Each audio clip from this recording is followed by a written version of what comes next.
ಕತ್ತಲೆಯ ಬಾಗಿಲಿನ ಹಿಂದೆ. ಅಧ್ಯಾಯ 2. ಬಾಗಿಲಿನ ಆಚೆ ಕೇಳಿದ ಧ್ವನಿ. ಧಾಡು. ಮನೆಯ ಮುಖ್ಯ ಬಾಗಿಲು ತನ್ನಷ್ಟಕ್ಕೆ ತಾನೇ ಬಲವಾಗಿ ಮುಚ್ಚಿಕೊಂಡಿತು. ಆ ಶಬ್ದ ಇಡೀ ಮನೆಯನ್ನು ನಡುಗಿಸಿತು. ಆದಿತ್ಯ ಬೆಚ್ಚಿಬಿದ್ದು ಹಿಂದೆ ತಿರುಗಿದ. ಬಾಗಿಲಿನ ಹಿಡಿಯನ್ನು ಹಿಡಿದು ಬಲವಾಗಿ ಎಳೆದ. ಮತ್ತೊಮ್ಮೆ ಎಳೆದ. ಇನ್ನೊಮ್ಮೆ. ಆದರೆ ಬಾಗಿಲು ಕದಲಲಿಲ್ಲ. ಇದು ಹೇಗೆ ಸಾಧ್ಯ? ಅವನ ನೆತ್ತಿಯಲ್ಲಿ ಬೆವರಿನ ಹನಿಗಳು ಮೂಡಿದವು. ಹೊರಗಿನಿಂದ ಬೀಸುತ್ತಿದ್ದ ಗಾಳಿಯ ಶಬ್ದ ಈಗ ಕೇಳಿಸುತ್ತಿರಲಿಲ್ಲ. ಮನೆಯೊಳಗೆ ವಿಚಿತ್ರವಾದ ಮೌನ ಆವರಿಸಿತ್ತು. ಆ ಮೌನದಲ್ಲೇ ಠಕ್ ಠಕ್ ಠಕ್. ಮೇಲಿನ ಮಹಡಿಯಿಂದ ಯಾರೋ ನಿಧಾನವಾಗಿ ನಡೆಯುವ ಶಬ್ದ. ಆದಿತ್ಯ ಉಸಿರನ್ನೇ ಹಿಡಿದು ಕೇಳತೊಡಗಿದ. ಕೆಲವು ಕ್ಷಣಗಳ ನಂತರ ಶಬ್ದ ನಿಂತಿತು. ಬಹುಶಃ ಇಲಿಗಳಿರಬಹುದು. ತನ್ನನ್ನೇ ಸಮಾಧಾನಪಡಿಸಿಕೊಂಡ. ಅಷ್ಟರಲ್ಲಿ ಚರ್ ಚರ್. ಹಳೆಯ ಮರದ ನೆಲ ತನ್ನ ಭಾರಕ್ಕೆ ತಾನೇ ನರಳಿದಂತೆ ಶಬ್ದವಾಯಿತು. ಆದಿತ್ಯ ಮೊಬೈಲ್ ಟಾರ್ಚ್ ಆನ್ ಮಾಡಿದ.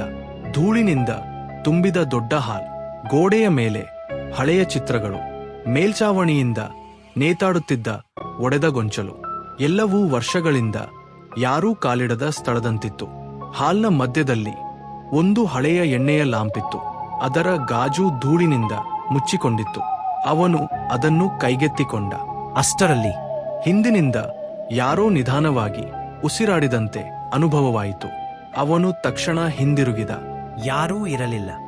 ಭಯದಿಂದ ಭ್ರಮೆಯಾಗಿರಬಹುದು ಎಂದುಕೊಂಡು ಮುಂದೆ ನಡೆಯಲು ಶುರುಮಾಡಿದ. ಉದ್ದನೆಯ ದಾರಿಯ ಎರಡೂ ಬದಿಯಲ್ಲಿ ಹಲವಾರು ಬಾಗಿಲುಗಳು. ಕೆಲವು ತೆರೆದಿದ್ದವು, ಕೆಲವು ಅರ್ಧ ಮುಚ್ಚಿದ್ದವು. ಕೊನೆಯಲ್ಲಿದ್ದ ಒಂದು ಕಪ್ಪು ಮರದ ಬಾಗಿಲು ಮಾತ್ರ ಸಂಪೂರ್ಣ ಮುಚ್ಚಿಕೊಂಡಿತ್ತು.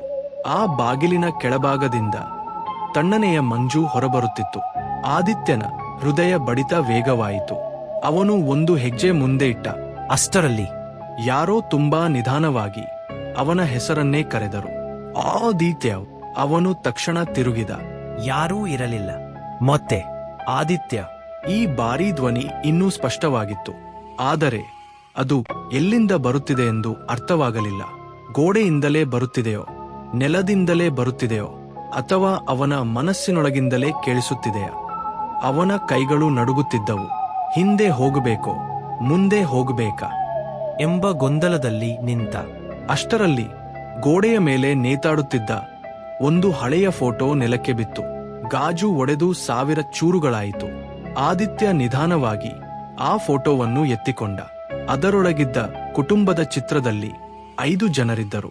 ಆದರೆ ಅವರ ಮುಖಗಳನ್ನು ಯಾರೋ ಉದ್ದೇಶಪೂರ್ವಕವಾಗಿ ಗೀಚಿ ಅಳಿಸಿದ್ದಂತೆ ಕಂಡಿತು. ಒಂದೇ ಒಂದು ಮುಖ ಮಾತ್ರ ಹಾಗೆಯೇ ಉಳಿದಿತ್ತು.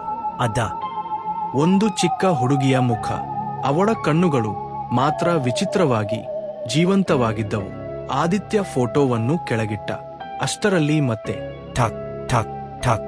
ಈ ಬಾರಿ ಶಬ್ದ ಮೇಲಿಂದಲ್ಲ, ಅದೇ ಕಪ್ಪು ಬಾಗಿಲಿನ ಒಳಗಿನಿಂದ.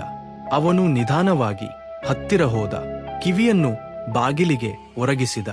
ಒಳಗಿಂದ ಯಾರೋ ಗೋಡೆಯನ್ನು ಉಗುರುಗಳಿಂದ ಕೆರೆದುಕೊಳ್ಳುತ್ತಿರುವ ಶಬ್ದ.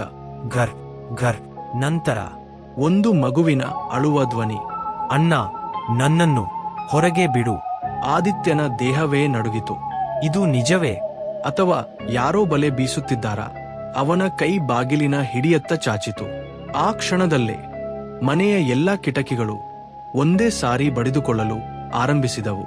ಗಾಳಿ ಬಿರುಗಾಳಿಯಂತೆ ಮನೆಯೊಳಗೆ ನುಗ್ಗಿತು. ಲಾಂಟರ್ನ್ ನೆಲಕ್ಕೆ ಬಿದ್ದು ಉರುಳಿತು. Mobile torch ಮಿಂಚತೊಡಗಿತು. ಬೆಳಕು, ಕತ್ತಲೆ, ಬೆಳಕು, ಕತ್ತಲೆ. ಕೊನೆಯ ಬಾರಿ ಬೆಳಕು ಹೊತ್ತಾಗ ಆ ಕಪ್ಪು ಬಾಗಿಲಿನ ಮುಂದೆ ಯಾರೋ ನಿಂತಿದ್ದರು. ಉದ್ದನೆಯ ಬಿಳಿ ಉಡುಪು, ಉದ್ದ ಕೂದಲು, ಮುಖ ಮಾತ್ರ ಸಂಪೂರ್ಣ ಕತ್ತಲೆಯೊಳಗೆ. ಆದಿತ್ಯ ಕಣ್ಣು ಮಿಟುಕಿಸಿದ. ಮತ್ತೆ ನೋಡಿದ. ಅಲ್ಲಿ ಯಾರೂ ಇರಲಿಲ್ಲ. ಆದರೆ ಬಾಗಿಲಿನ ಹಿಡಿ ನಿಧಾನವಾಗಿ ತನ್ನಷ್ಟಕ್ಕೆ ತಾನೇ ತಿರುಗತೊಡಗಿತು. ಕ್ರೀಖ. ಬಾಗಿಲು ನಿಧಾನವಾಗಿ ತೆರೆದುಕೊಳ್ಳತೊಡಗಿತ. ಒಳಗಿಂದ ಬಂದ ಆ ಧ್ವನಿ ಕೊನೆಯ ಬಾರಿ ಗುಸುಗುಸಿಸಿತು. ತುಂಬಾ ತಡವಾಗಿದೆ. ಈಗ ನೀನು ಹೊರಗೆ ಹೋಗಲು ಸಾಧ್ಯವಿಲ್ಲ. ಮುಂದುವರಿಯುತ್ತದೆ.